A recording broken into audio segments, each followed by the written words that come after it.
आइए Kumar digital YouTube channel के माध्यम से जितने भी दर्शक देख रहे हैं सभी को सादर प्रणाम। और इस कोरोना महामारी में हम लोग भी घर पर ही बैठकर आप लोग के लिए, आप लोग के इंटरटेनमेंट के लिए एक बहुत ही प्यारा सा कोरोना पर गीत बनाए हैं। अगर आप लोग को अच्छा लगे तो लाइक करें, कमेंट करें और चैनल को सब्सक्राइब जरूर करें। तो आइए उस सॉन्ग को आप लोग के बीच सुनाते हैं। कि भारत में आइल बा कोरोनावा हो रामा, भइल लॉकडाउनवा। भारत में आइल वाह, क्या बात है। कोरोनावा हो रामा, भइल लॉकडाउनवा। भारत में आइल बा कोरोनावा हो रामा, भइल लॉकडाउनवा। भारत में आइल बा कोरोनावा हो रामा, भइल लॉकडाउनवा। भारत में आइल बा कोरोनावा हो रामा, भइल लॉकडाउनवा।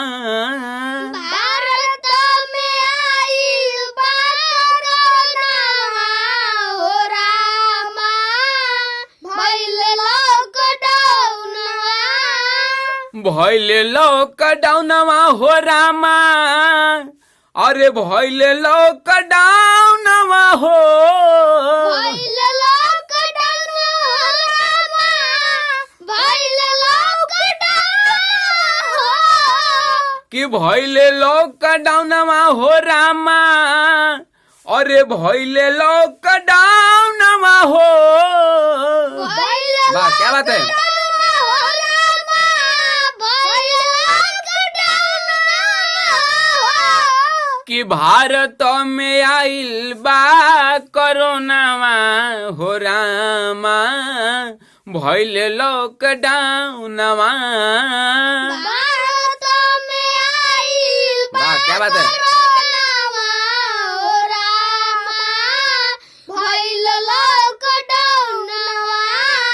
कि भारत में आइल बा कोरोनावा हो रामा, भइल लॉकडाउनवा।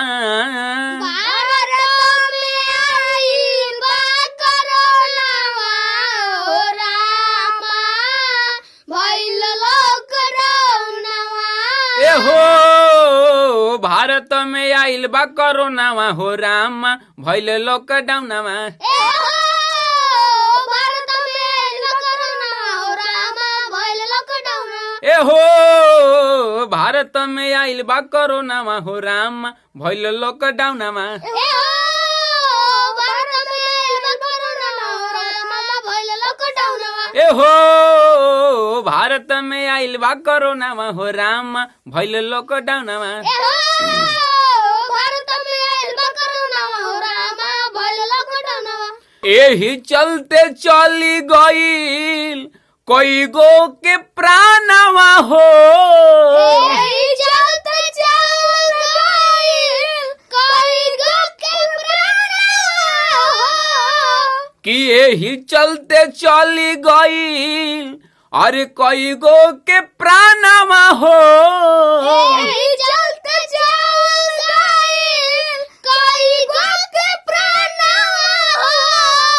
कई गो के प्राणवा हो रामा, अरे कई गो के प्राणवा हो।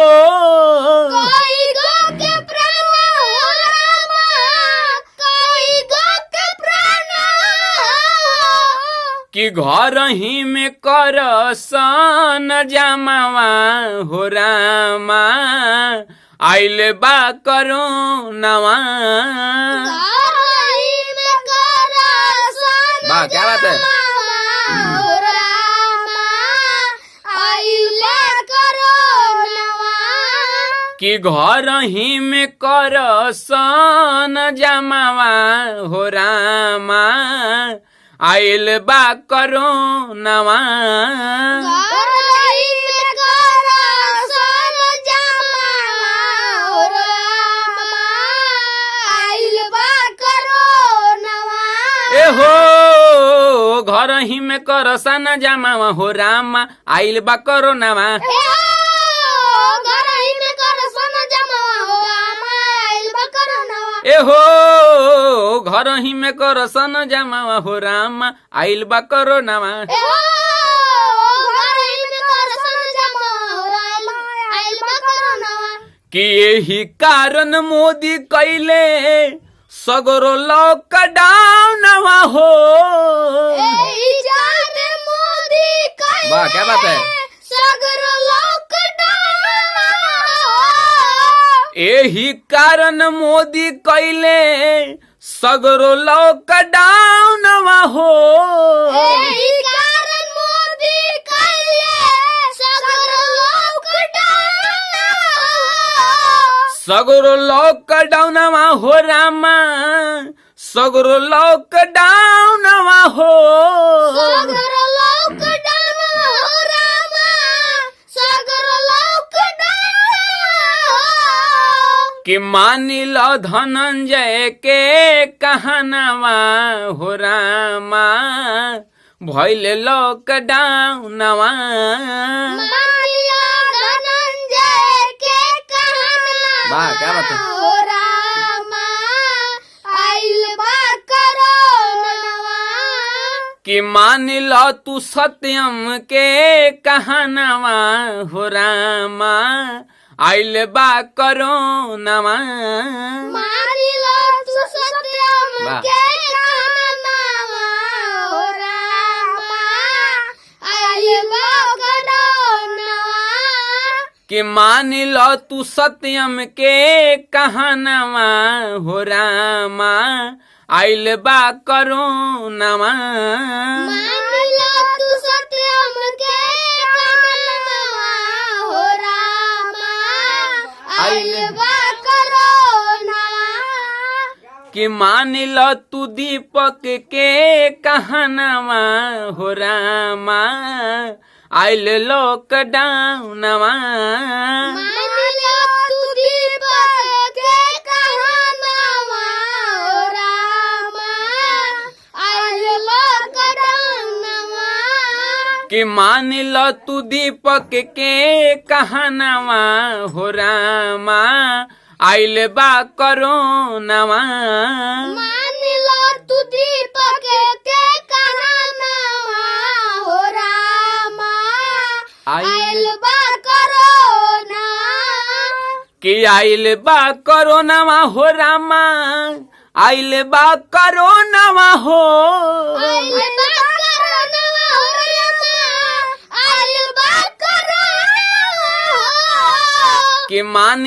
लो सब हमनी के कहनावा हो रामा आइल बा कोरोनावा मानिलो हम सबनी के कहनावा हो रामा आइल बा कोरोनावा कि भारत में आइल बा कोरोनावा हो रामा भइल लॉकडाउनवा भारत में आइल बा कोरोना हो रामा भइल लॉकडाउन ए हो भारत में आइल बा कोरोनावा हो रामा भइल लॉकडाउनवा भारत में आइल बा वाह क्या बात है हो रामा भइल लॉकडाउन ए हो भारत में आइल बा कोरोनावा हो रामा भइल लॉकडाउनवा भारत में आइल बा कोरोना हो रामा भइल लॉकडाउन ए हो भारत में आइल बा कोरोनावा हो रामा